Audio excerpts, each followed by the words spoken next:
টুবলুদা, তুমি কি চাও আমার কলেজটা কামাই হোক? হ্যাঁ, তুমি কলেজ যাও না?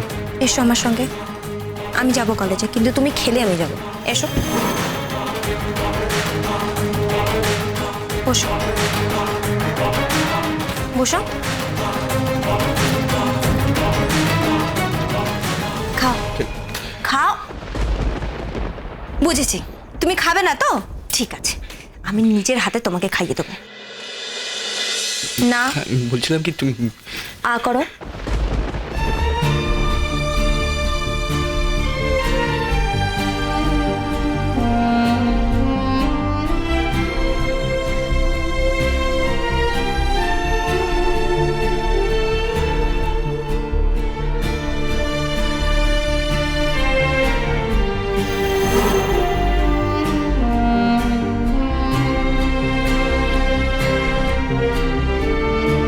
টুবলু খেয়ে নিতে পারবে নিজেই। চলো এবার, আমাদের দেরি হয়ে যাচ্ছে। শুনুন মিস্টার চ্যাটার্জি, আমি কিন্তু আপনাকে আটকাইনি। আপনার যদি দেরি হয়ে যাচ্ছে আপনি প্লিজ চলে যান। এমনিতেও আমি আপনাকে বারবার বলেছি যে আমি বাসে ট্রামে করে যেতে পারবো, আমার আপনার গাড়ির কোনো প্রয়োজন নেই। কিন্তু আপনি আমাকে রোজ জোর করে নিজের সাথে নিয়ে যান। কিন্তু আজ আপনি আমায় জোর করলেও আমি কিছুতেই আপনার সঙ্গে যেতে পারবো না। বলছি তুমি যা, আমি তো চুপ করো তুমি। আমি টুবলুদাকে খাইয়ে তারপরে এখান থেকে যাব, না হলে যাব না। না হলে তো তুমি খাবে না। করো আগে। কি হলো বলছি না, খাও।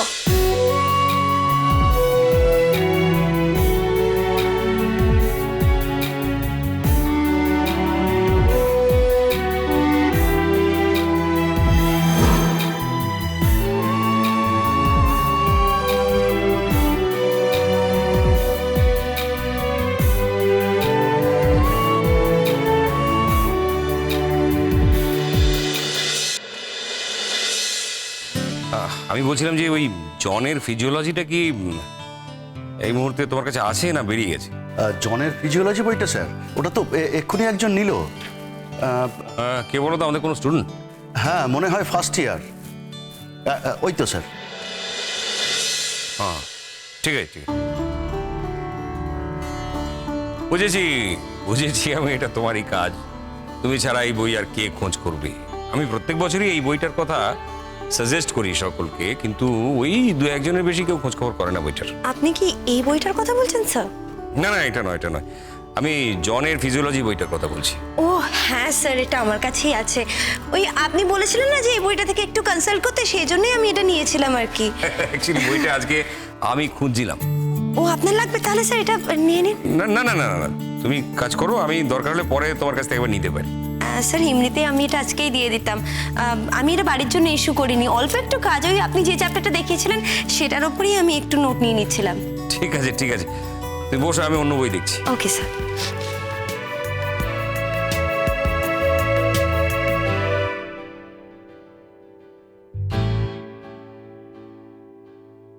পিসি তখন ডক্টর অনন্য বোসের নাম শুনে কিন্তু ছুটে পালিয়ে গিয়েছিল। কোথাও কি কোনো লিঙ্ক আছে? কিন্তু আমি কথাটা পারবো কি করে? এরকম করে তো আর বলা যাবে না যে আমার পিসিমণি আপনার নাম শুনে ছুটে পালিয়ে গিয়েছিল, আপনি ওইদিকেই থাকতেন কিনা, পিসিমণিকে চেনেন কিনা। না না, তাহলে বলবো কি করে কথাটা?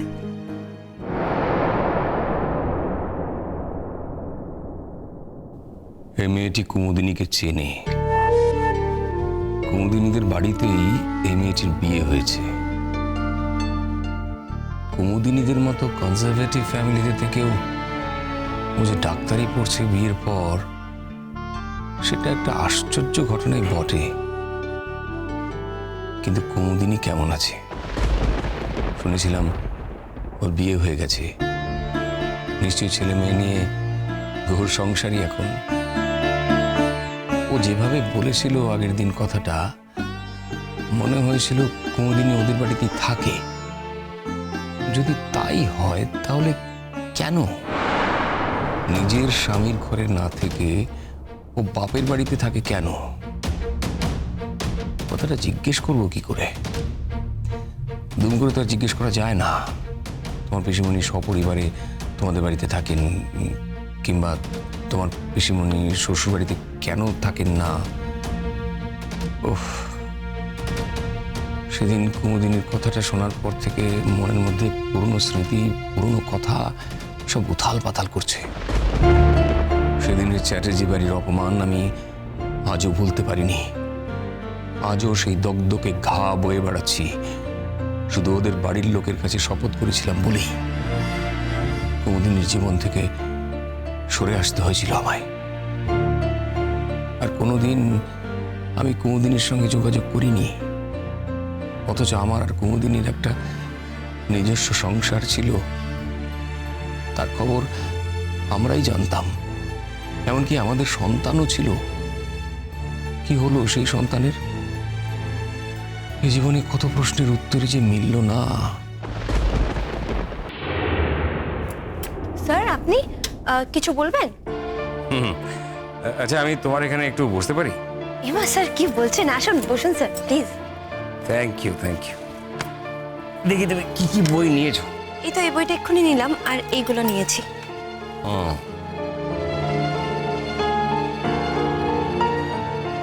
ইমন, তুমি যে তল্লাটে থাকো ওই তল্লাটের মানুষজন খুব কনজারভেটিভ হয়, আমিও জানি। ঠিকই জানেন স্যার। তো তুমি ও বাড়িতে থেকে রোজ লেখাপড়া করতে আসছো, লেখাপড়া করছো, তাহলে কি বলতে হবে যে সময়টা একটু এগিয়েছে?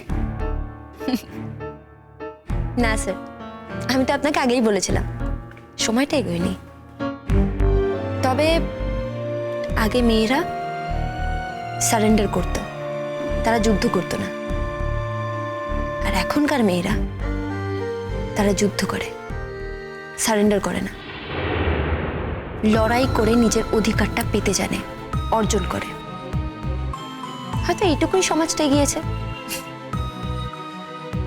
ব্রিলিয়েন্ট, ঠিক বলেছ, ঠিক তাই। স্বাভাবিক পাওনাগুলো যখন জীবনে না আসে তখন তাকে যুদ্ধ করে জিতে নিতে হয়। ইমন, আমিও ঠিক তাই করি স্যার। আমার লেখাপড়ার সঙ্গে আমি কোনো রকম কম্প্রোমাইজ করি না। এই যে তুমি রোজ এত সকাল সকাল কলেজে আসো, শ্বশুরবাড়ি ব্যাপার, তুমি ঠিকমতো খেয়ে দিয়ে আসতে পারো? আমি বলেছিলাম না স্যার, ও বাড়িতে আমার কিছু ভালোবাসার লোকজন আছে, যেমন আমার শাশুড়ি মা। আমাকে কিছুতেই না খাইয়ে পাঠাবে না। তবুও আমার তো রোজ রোজ খাওয়া হয় না, সেদিন সেদিন আমি ক্যান্টিনে খেয়ে নিই। আজ তোমার মুখটা খুব শুকনো লাগছে। আমার মনে হচ্ছে আজকে সেরকমই একটা দিন যেদিন তোমার খাওয়া হয়নি। আজকে আমিও খেয়ে আসিনি। তো আমাদের কাজ শেষ হয়ে যাওয়ার পরে আমরা কি ক্যান্টিনে যেতে পারি? স্যার এর পরের পিরিয়ডে তোমার ক্লাস আছে। ক্লাস তো আমারও আছে, কিন্তু তারপরে পিরিয়ডটা আমার অফ। তোমার? আমার রিহার্সাল আছে স্যার। হ্যাঁ, রিহার্সালের আগে চট করে একটু খেয়ে যেতে পারো। ঠিক আছে স্যার, আমি আমার সময় মতো খেয়ে নেব, কোনো অসুবিধা নেই স্যার। কেন? আমি তোমার বাবার মতো, আমি একদিন তোমাকে আমার সঙ্গে খেতে বলছি, এতে কি তোমার লজ্জা করছে নাকি সম্মানে লাগছে? স্যার আসলে একটু লজ্জা লজ্জাই করছে। আমি কিন্তু সত্যিটা বললাম স্যার, আপনি রাগ করবেন না। কেন? আমার কাছে তোমার লজ্জা কিসের? মাস্টার মশাইদের কাছে ছাত্রছাত্রীদের কোনো লজ্জা টজ্জা থাকতে নেই। আর খোলা বইয়ের মতন যদি ছাত্রছাত্রীদের জানতে না পারে তাহলে মাস্টার মশাইদেরও কমিউনিকেট করতে সুবিধা হয় না। আবার উল্টোটাও সত্যি। আপনি খুব ভালো স্যার। আমার তো সবসময় কলকাতা মাস্টার মশাইদের কথা ভেবে এত ভয় লাগতো। আমি তো মফস্বলে পড়াশোনা করেছি, সেখানে টিচারদের সঙ্গে স্টুডেন্টসের সম্পর্কটা খুব সহজ সরল ছিল। সবাই ভয় দেখাতো যে কলকাতার মাস্টার মশাইদের নাকি মন পাওয়া খুব কঠিন, তারা নাকি ক্লাসের বাইরে স্টুডেন্টদের সঙ্গে কোনো রকম যোগাযোগই রাখতে চায় না। কিন্তু আপনি আপনি একদম আলাদা স্যার। আপনার সঙ্গে দেখা করার পর আমার সেই ভুলটা একেবারে ভেঙে গেছে। আমার পুরো ধারণাটাই বদলে গেছে। বলছো? স্যার আমি বানিয়ে বানিয়ে কোনো কথা বলতে পারি না, আমার যেটা মন থেকে আসে আমি সেটাই বলি। হ্যাঁ, সেটা তোমার মুখই বলে দেয়। আপনি ফেস রিড করতে জানেন নাকি? না, এর মধ্যে আলাদা করে জানাজানির কিছু নেই, একটু মন দিয়ে স্টাডি করলে বোঝা যায়। জাগে ওই খাওয়াটা হচ্ছে না স্যার আমি বলছিলাম যে একদিন আমি আপনার বাড়িতে যাই, গিয়ে খেয়ে আসবো। তুমি আসবে আমার বাড়ি? কবে আসবে বলো? আসবো স্যার। স্যারের বাড়িতে গিয়ে দেখে আসতে হবে না যে স্যার একা আছেন নাকি ইতিমধ্যেই বিয়ে টিয়ে করে নিয়েছেন? যদি সত্যি ইনি আমাদের পিসিমণির সেই মানুষটা হয়ে থাকেন, তাহলে তার খবর তো আমাকে নিতেই হবে। আমি তো পিসিমণিকে কথা দিয়েছি, একদিন পিসিমণি সুখী হবে জীবনে, যা যা হারিয়েছে সব ফিরে পাবে। এই যে মেয়ে যাচ্ছে তো বর বাইরে, তা তুমি এত সেজে গুজে নিচে নেমে এসেছো যে? কুসুম দোলা